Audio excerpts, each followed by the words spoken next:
Thank you for joining us for the press conference with the West Virginia baseball team. We are joined at the podium by head coach Randy Mazey and student athletes Aiden Major, Logan Sade, and JJ Weatherholt. If you could please raise your hand if you have a question and wait to be acknowledged. Also make sure you identify yourself and your media outlet prior to asking a question. You'll start with an opening statement from the head coach. Hey guys, much happier to see you guys today, right? We hadn't felt this good in a little while, but told the guys after the game yesterday, I've been doing this a long time, and I've seen a lot of teams that lost the first game of regional come back and win it, and you can't do that until you win one. But if you're going to lose a game in the regional and win it through the losers bracket, actually the game to lose is game one. If you can win game two, now our next game we're going to be playing somebody who feels like we did yesterday, coming off of a loss, and our guys are coming off of a win, so just naturally you're going to feel better going into that game. And if you can win the next one and it turns into a doubleheader situation, then you just look for heroes, man. In a tournament like this, you have to have heroes that you weren't expecting to be heroes. So that could come from anybody. So we got a team full of guys that are going to go to bed tonight expecting to be a hero in the next couple of days. So we're feeling pretty good right now. We will now open it up for questions to the student athletes. Pretty nice for Morgantown to meet in person. JJ, can you talk about your home run and what you were looking for in that first pitch? Yeah, honestly, I just felt pretty comfortable off of him my first at bat. I felt like I was seeing his stuff pretty well.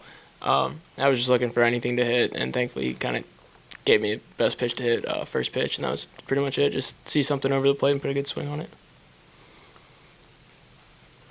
Aiden Jared McDonald with the Charleston Gazette-Mail. Really good outing for you today.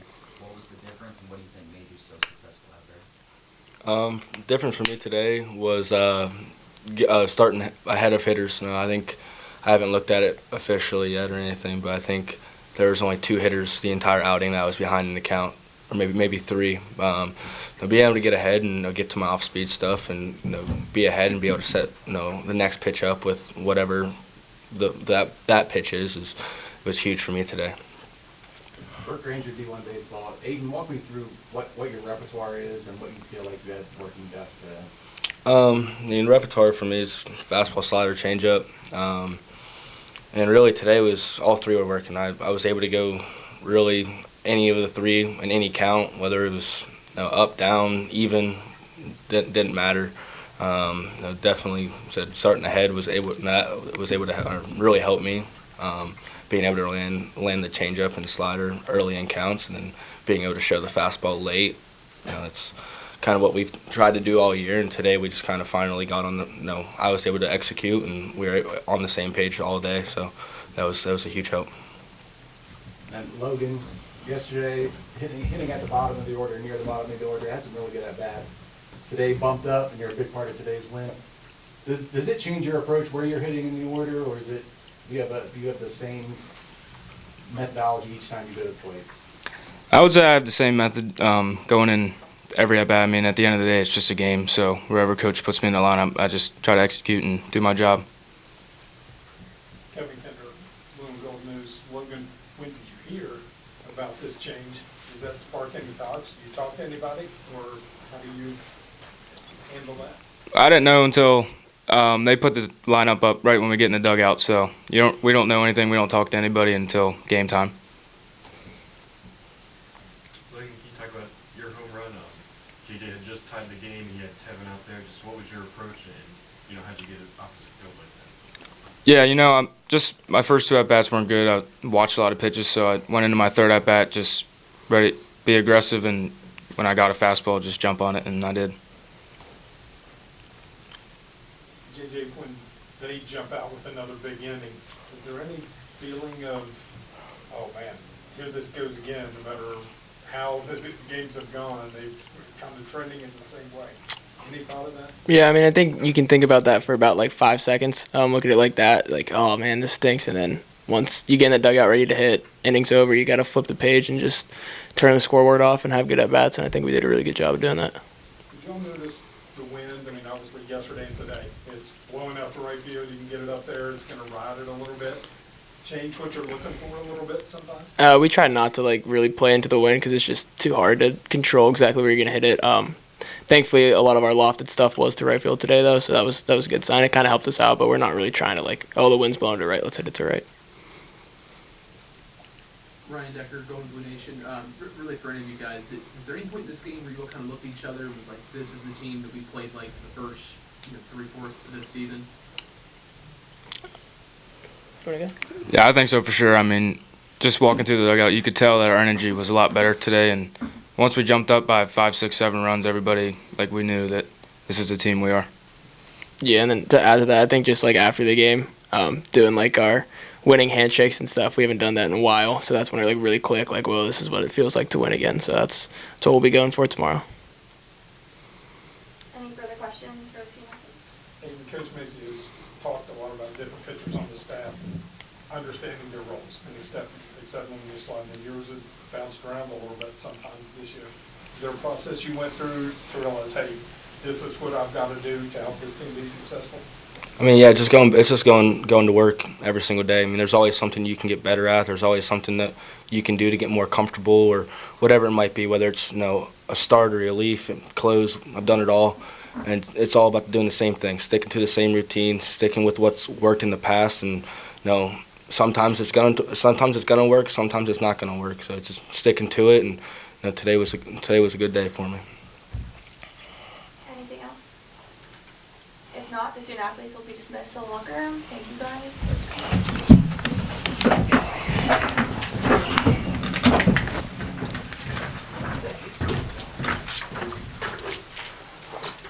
And now we will open it up for questions for Coach Mazey.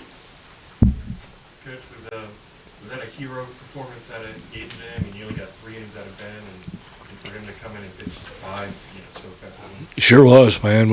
We pitched Hageman and Reed yesterday, so ideally you wouldn't want to pitch either of those guys today, give them a day's rest so they can be the hero tomorrow. So not just winning the game, but saving all those other guys at the back of the bullpen was really important, and that's kind of a unique role for him.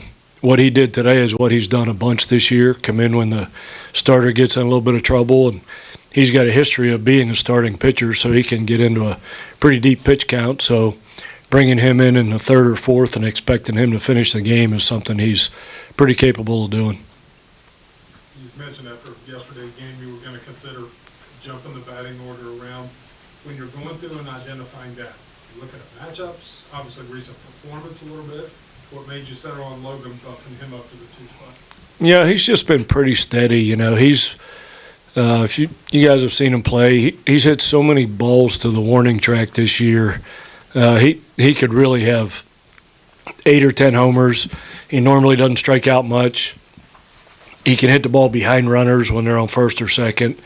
He really is a prototypical 2-hole guy for those reasons. He doesn't run great, but we just want to get our best hitters to the plate as much as you can. If you look at over the course of the season, the guys that hit first and the second in the lineup are going to get 15 or 20 more at-bats than the guys that hit at the bottom, just because the game has to end at some point and somebody gets left in the on-deck circle. So he's swinging a pretty hot bat, and thankfully that Abner Doubleday made the field 90 degrees today. If he would have made it 75 degrees, some of those balls would have been foul.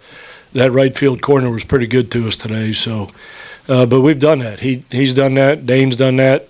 Barry's done that. Wallace has done that. We have some guys with some opposite field power. You feel like you got the offense back on track a bit, not just with the home runs, but being a little more aggressive on the base paths? Yeah, we kind of take what they give us. We don't run just to run. We run when we need to run, and there were some opportunities to run today. And just because you do that, it changes the way pitchers pitch to you. They get a little bit worried about a guy on first base, and all of a sudden you get a fastball to hit instead of a breaking ball, or tries to be too quick to the plate and misses in the middle. And that has a lot to do with why we hit the homers, is the fact that we came out running a little bit. Even when J.J. got thrown out in the first inning, at least the pitcher knows, hey, when they get over there, I got to pay attention to 2 things here instead of 1. So it helps in a lot of different ways. Coach, I'll ask you the same question I asked them. Was there a point in this game where just the way they were performing kind of reminded you of the team that you saw for the first 40-some games of the season? When the game ended and the Mountaineers won, that reminded me of this season because we've done that a lot. Haven't done it a lot lately, but that just feels great to get in that huddle out there again. And when we, about a third of the way into the season, I told them we're not going to huddle up after we lose a game, because after you lose a game and people are emotional, sometimes you get mad at people and say things you don't want to say. So when we lose a game, we don't huddle up in the outfield like most teams. We wait till the following day till old Coach Mays gets a good night's sleep, if he gets one, so I can say the right thing, you know. So we haven't huddled up much lately, but ever since we started doing that at the midway point, we started winning a lot. So, but it's nice to get back together with them again, and everybody's feeling good. And you know, everybody said the same thing. You know, shouldn't have let us win one. You let us win one, we got a chance of getting on a roll here. So, I think everybody's feeling pretty good. Dane Leonard and JJ both wore each other's batting practice tops today by accident, so they'll be doing that again tomorrow. So we're going to try and stick to the routine that's working. You're gonna have some scouts thinking JJ's a switch hitter. I know, right? I don't care at this point. It's pretty easy to identify JJ when he's standing in the box. Good point. Speaking of Dane, though, another good showing from him at the plate. What are you seeing from the dugout about his at bats this weekend? You know, when you juggle the lineup, you know, you move Logan up from the 9-hole to the 2 spot. That's a different mentality doing that. And it's also different for Dane. Dane was in our 3 and 4 hole when the season started. You put him down at 8th and take some pressure off of him. Hey, I don't have to hit homers in the 8 hole. I just have to get on base and do my thing. And sometimes that works that way too. So you don't put guys in spots of the lineup for the same reason all the time. You just move them around to take pressure off of them and try and never put a slow guy in front of a fast guy, that type thing. So I was just about this close to leading JJ off and putting the other 8 names in a hat and just letting them draw it out of there, because it really doesn't matter, because all the guys in our lineup have hit. They said Dane's hit 3rd, 4th, and 8th. Barry's hit 7th. He's hit leadoff. He's hit 3rd. Our guys, we don't have superstars other than JJ. We just have a bunch of guys that are role players and just try and grind out at bats and get on base. So some of them are hot some days and some of them aren't. But you hope they all get hot at the same time.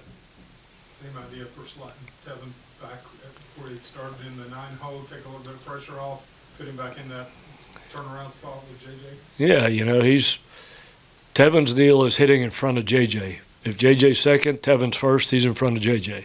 If JJ's first, that means Tevin's 9th. So you put him 9th, and he probably takes a deep breath, relaxes, and gets on base 5 times today. So, yeah, it doesn't always work that way, but sure did work out today. Got an idea of who you're pitching tomorrow? Next question, please. I do not. Yeah, Aiden Major's not starting tomorrow. No, we'll talk about that and see who the options are. But that's the reason we started a lot of different guys in those midweek games this year, to give a lot of different guys experience, because we knew this day was coming where somebody was going to have to get a start, and you didn't want it to be their first start. Any further questions for Coach Mazey? Okay, good. Thank you. Coach?